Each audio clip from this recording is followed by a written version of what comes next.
I think pork is a forgotten protein on most people's menu, but these pork chops, these are totally different than the ones your mom used to make. This is a chili honey glazed pork chop. Let's get cooking with styles.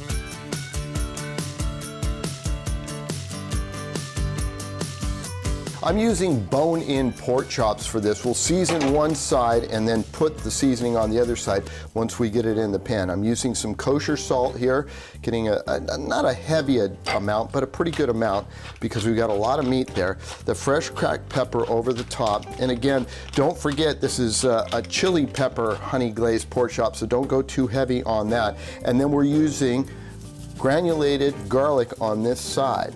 I've got my pan on a medium-high heat, and I'm going to put in about 2 or 3 tablespoons of olive oil. That'll probably smoke a little bit because it's really hot. I want to get a nice big sear on this side. We're trying to get these nice and brown.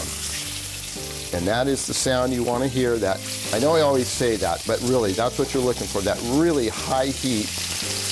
Okay, and as promised, we're going to season this side. Salt. And you can do this kind of on a medium coarse grind, and then don't forget the garlic because that is really going to add a lot to the flavor of this. A couple minutes, we'll turn them when they're golden brown. So we've got about 4 or 5 minutes on a side. That's what we're after right there, that nice char kind of going on in the frying pan. We'll flip these in about another 3 or 4 minutes, and then we'll get the sauce going. To say this is not messy would be telling you a fib. These are nice here. We're gonna pull the chops off. We'll finish cooking them later. What I want you to do is drain off this oil, and we're gonna keep all those drippings that are in there because that's what's gonna make this sauce. We'll put our garlic in and really just kind of swirl it around just enough to kind of start to heat the garlic up just a little bit. If you could smell that right now, John, is that smelling good? Really good. That garlic really comes to life. All right, a little chicken broth in there to deglaze the pan. And you see how we pull up those drippings? We'll take that, take a little bit of crushed red pepper. You can always add more, so don't put in too much.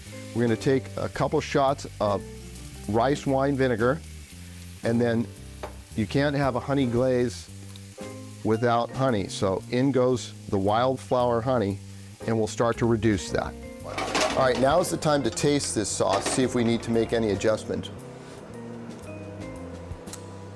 Ooh, just spicy enough. Let's get these chops back in there. And if the sauce starts to get a little too thick, you can add a little bit more chicken broth to it.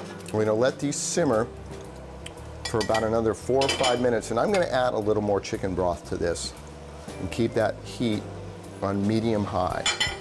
All right, I've turned the chops a couple times to get a nice glaze on them. We're almost done. I'm gonna add a little tablespoon of butter and get this served up. You're probably asking why put the butter in at the very end. Well, that butter melts perfectly and adds the nice creaminess to the sauce that we're after. Let's plate these up, and they're almost ready to go. Take them and put them, I wanna make a nice presentation. You know me, I always do a nice presentation. So then we'll take that pan sauce, swirl it around, get all the garlic and everything in there. I'm just gonna drizzle that right over the top. Try to get as much of the garlic in there as you can. And to finish it off, 2 reasons. One, to make it look pretty, and another, to add a little bit of essence to it. We're gonna put a little bit of freshly chopped cilantro over the top. Alrighty, that's not your mom's pork chop. That's a chili honey glazed pork chop, pan seared. You're gonna love it. It is casual elegance, and the recipe is available on our website, cbs8.com/recipes. That's Cooking with Styles.